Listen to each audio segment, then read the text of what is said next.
In today's biased news, Israel's Iron Dome begins to struggle, Thailand braces for a rough growing season, and Elon Musk is finally leaving Twitter.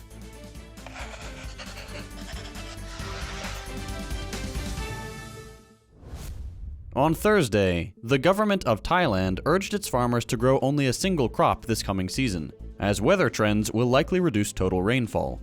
Thailand is the world's second largest exporter of rice, after India, and since rice is a water-intensive crop highly dependent on irrigation, reduced precipitation requires planning ahead of time, as requested by Thailand's Office of National Water Resources.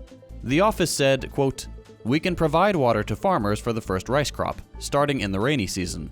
But for the second or third crops, we would like farmers' cooperation to grow other plants that need less water to help limit the water shortage." This prediction is based on a likely El Niño event, which is a climate pattern that describes the unusual warming of surface waters in the eastern tropical Pacific Ocean.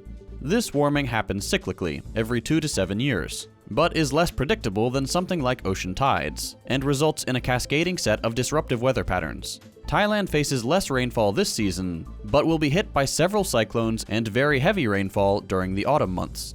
The Grande Seca, an extensive drought in Brazil between 1877 and 78, resulted in nearly 500,000 deaths due to El Niño-influenced weather events.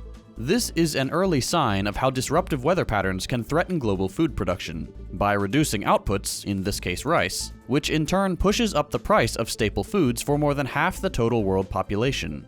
El Niño has already played a part in the significant heat wave across Southeast Asia in recent weeks, with hotter and drier conditions compared with previous years. Research so far seems to indicate that climate change is increasing the frequency and intensity of these events. Other threatened Thai outputs include palm oil, cocoa, and sugar, of which Thailand is a major producer. Unsurprisingly, rational government action includes a management plan for the country's dams to help preserve water, unlike neoliberal market policies which would prefer to leave water use only to those who can pay, rather than for the good of the entire country.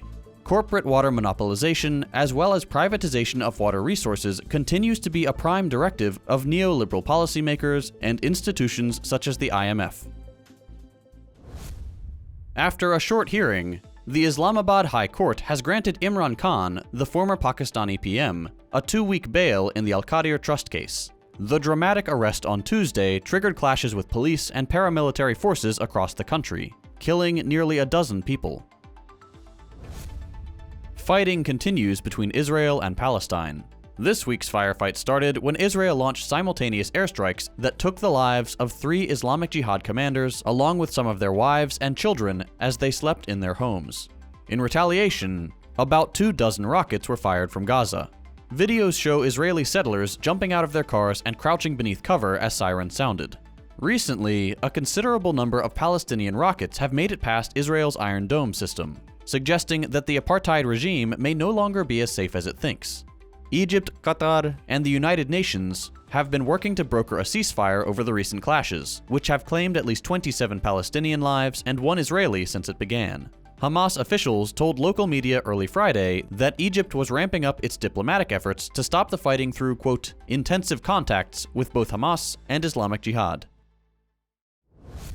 In Ukraine, according to the deputy defense minister, Ukrainian troops have made 2 kilometers worth of advancements in Bakhmut this week, as she urges Ukrainians to ignore any information disseminated by Russia. Interestingly, at the same time, Russia's Ministry of Defense has refuted the claims made by pro-Kremlin war bloggers and the Wagner Group that Ukrainian forces have penetrated several points in the front line of the eastern city. Posturing from the combatants aside, it is still too early to tell how the initial stages of the Ukrainian counteroffensive are going. In the Caucasus, renewed border clashes have erupted between Armenian and Azerbaijani forces, a day after deadly fighting threatened to derail European Union-led weekend peace talks between the regional archenemies. In the US, infighting continues in the Republican Party.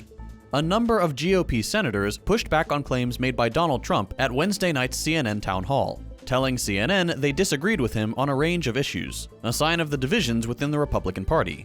These issues include Trump's stance on working towards the earliest solution for peace in Ukraine, his stance on the Capitol riot, and his supposed inability to expand his support base. In tech, Elon Musk says he's found himself a replacement. After Musk's incredibly turbulent leadership stint at Twitter, it seems a permanent replacement may be on the way. Musk said the new CEO will assume the role at Twitter Inc., which recently changed its name to X Corp, in the coming weeks. While he did not provide a name, The Wall Street Journal reported that Linda Yaccarino, NBC Universal's head of advertising, was in talks for the job. And in positive news for the day, it's Friday. Have a great weekend, everyone. That's all for today. We'll be back on Monday with more news. If you missed them, be sure to check out our previous episodes by following the links on your screen. As always, you can support the show and get the news in text form a few hours early by becoming a patron at patreon.com/firstthought.